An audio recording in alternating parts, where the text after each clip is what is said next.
I was really fake. Like I would not tell anybody that I was not okay. If someone asked me, I would really be like, oh yeah, I'm great.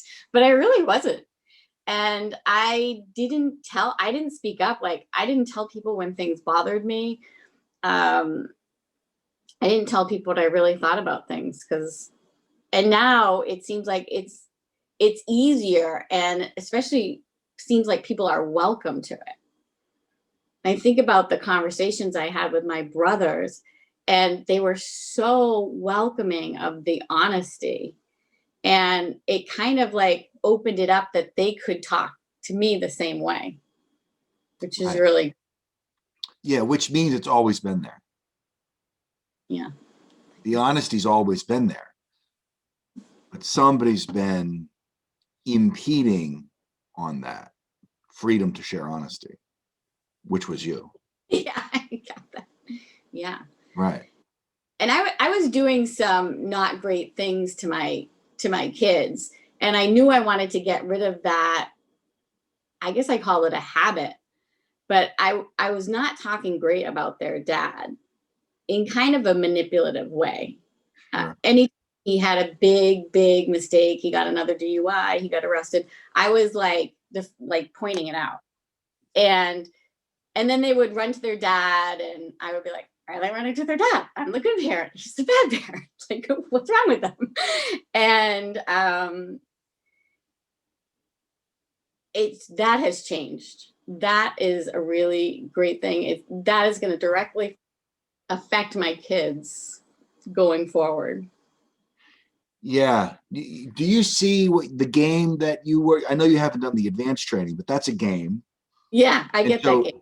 in Yeah. the game that you were playing, I'll give it to you. What you were setting up is the type of abandonment that you've experienced throughout your life, or the type of rejection that you experienced throughout your life with your kids. Yeah. So the yearning for the connection with the men in your life, or the yearning for the connection from family members that wasn't there, right? The yearning for the connection, right? Yeah. Yeah. Yeah. You were recreating that with your kids. Yeah. Now, my guess is you didn't see that you were doing that. Right. I didn't see it as that. I You probably I didn't see it as that until just now. right. Yeah. I did see, and I knew, like, I could see that it wasn't going well. Like, the game wasn't working for me. Right. Like, and I knew it wasn't, I knew it was hurting my kids. Actually, my daughter was really brave and said, in a really kind way, he is what he is. He's still my dad, and it doesn't feel good to hear those things about him. Yeah. And even when she said that, I felt and I apologized. I still didn't stop.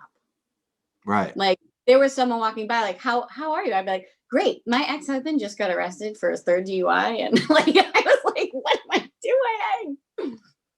Yeah. So it's you're describing compulsive behavior.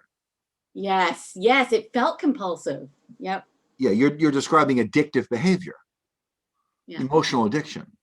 Those Yes. are the behaviors you do to access your emotional addiction, like heroin, like alcoholism, Yeah. right? So it's not heroin, it's not alcoholism. It's what are those experiences and feelings that you have when your daughter says what your daughter says?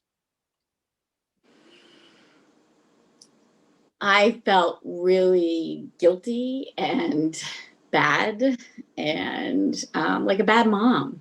And how did you feel as a little girl when your sister said what your sister said about you? The same way. Yeah. So you've had this emotional addiction your whole life.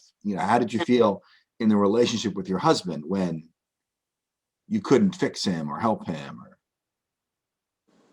Worthless, stupid for picking him, guilty for making him my kid's father. So all the same feelings. Yeah. Right. So your life revolves around that emotional addiction. That's the addiction that human beings, I've noticed, that's the addiction that human beings don't address. They make it about alcoholism. They make it about drug addiction. I mean, those are issues, but that's not the issue. And you can stop drug addiction and alcoholism and still have the issue that drives your behavior. Yeah. And so when you learn to clearly identify the behaviors, the thinking, feeling, speaking, and perceiving that drive you to your emotional addiction, the moment you get that, right?